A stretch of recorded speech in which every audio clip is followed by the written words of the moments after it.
Welcome back to the Wargrove of Woe, and in today's video we're going to be exploring the Idoneth Deepkin Battleline. They have, honestly, no bad choices for their battleline. Every single one of them is fantastic in my opinion, and we're going to look into what these different units can do and how to best utilize them. Without further ado, let's get started. Some army-wide rules to keep in mind while we talk about these units is that each of these units will get access to sub-faction abilities, Tides of Death, and the Ishland rituals. Now, the important one here is Tides of Death, and you're really going to be utilizing these units depending on how you're manipulating Tides of Death and what turn you're on. But with that in consideration, let's get into the meat of it. First up, we have Navari Reavers. They come in at 170 points. They have a stat line of 8-inch move, 7 bravery, 1 wound, and a 5-up save. They have 1 melee profile, the Keening Blade, 1-inch reach, 1 attack, 2 attacks for the leader, 3s to hit, 3s to wound, no rend, 1 damage. And they have the missile profile Whisper Bow, 18-inch reach, 2 attacks, 3s to hit, 3s to wound, 1 rend, 1 damage. And their unique ability is that they get +1 to hit if you're within half range of the Whisper Bow. The Normandy Rivers are a fast, inexpensive shooting unit that have a great amount of -1 rend shots for the investment. They are fairly useful short-range skirmish bowmen that you can kind of have following up your eels and your alipexes to plink away at key targets. This combined with other shooting that you have in your army means that you can kind of pick off certain targets even with the all-out defense and other stacking saves. Then we have the Marty Thralls. They come in at 130 points. They have a stat line of 6-inch move, 7 bravery, 1 wound, and a 5-up save. Their melee profile is the Navari Blade, 2-inch reach, 2 attacks, 3 attacks for the leader. That's a typo on my end. 3s to hit, 3s to wound, 1 rend, 1 damage. And their unique abilities are really what shine here. You get +1 to their attack characteristic if the target has only 1 wound, and you get +1 damage if the target has 3 or more wounds. So you have 2 attack modes, essentially, where you get either more attacks and thus more saves for your opponent, or you can cut down some high health targets very quickly. The Marty Thralls are the quintessential glass cannon. They will shred through elite units and other higher health targets, but they are very slow and very squishy.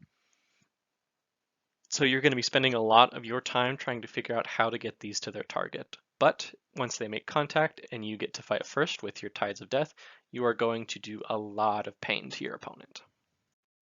Next, we have the Achillean Alipexas. They come in at 165 points. They are Battleline in Futhane subfaction. They have a stat line of 14-inch move, 6 bravery, 8 wounds, and a 4-up save. They have 2 melee profiles, the Barbed Hooks and Blades, 1-inch reach, 6 attacks, 3s and 3s to hit and wound, 1 rend, 1 damage. And then you have the Ferocious Bite, 1-inch reach, 3 attacks, 3s to hit and wound, 2 rend, 2 damage. And then you have 2 options for melee profiles.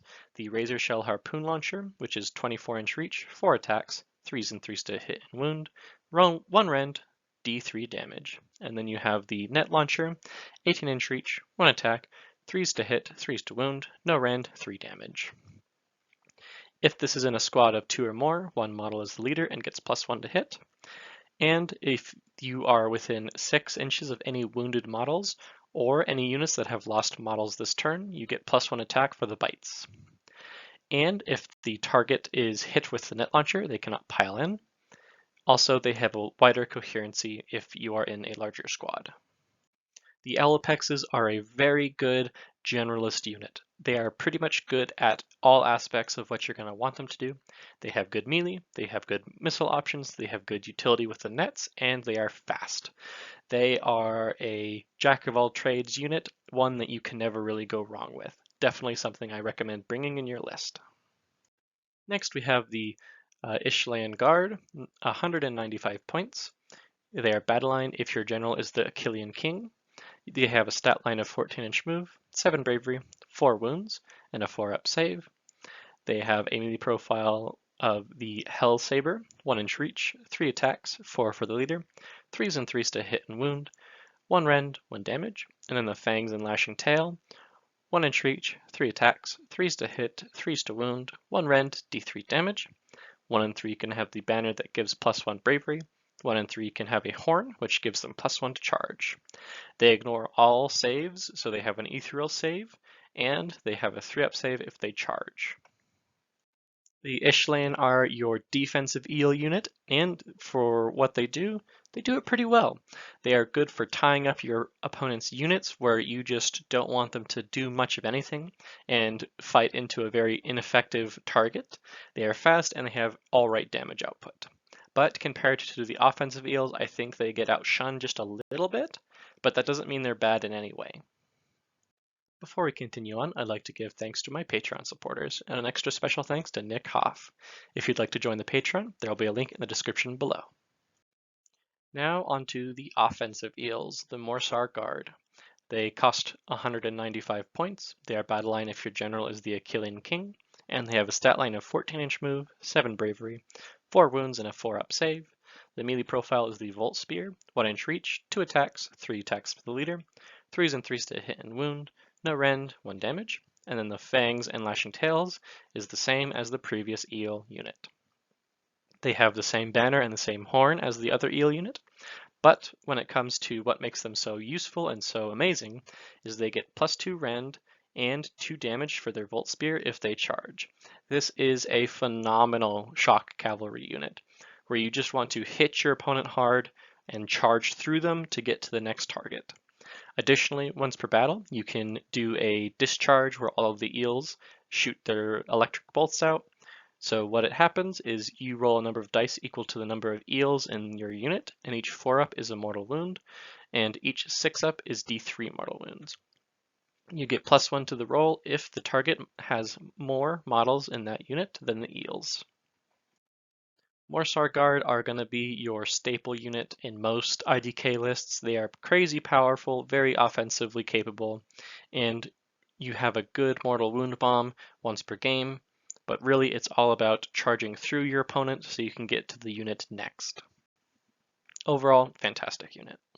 Next up is the Leviathan. They come in at a whopping 500 points each. They are battle line in Nautilor subfaction, and they have a stat line of 10-inch move, 6 bravery, 16 wounds, and a degrading chart for saves that starts at 2. Their melee profiles are the twin-pronged spear and razor shell harpoons, 1-inch reach, 6 attacks, 3s and 3s to hit and wound, 1 rend, 1 damage, the massive scythed fins, 2-inch reach, 4 attacks, 3s and 3s to hit and wound, 2 rend, and a degrading chart for damage, and then crushing jaws, 1-inch reach, 2 attacks, degrading chart for hits, and 3s to wound, 2 rend, 3 damage.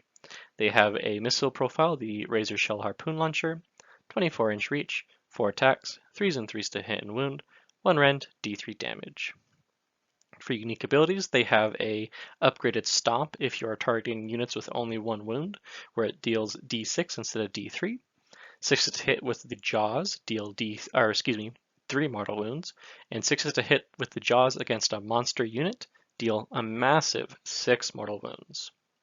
They get a +1 to save for all Idoneth Deepkin units with 8 or less wounds, wholly within 12 inches of it.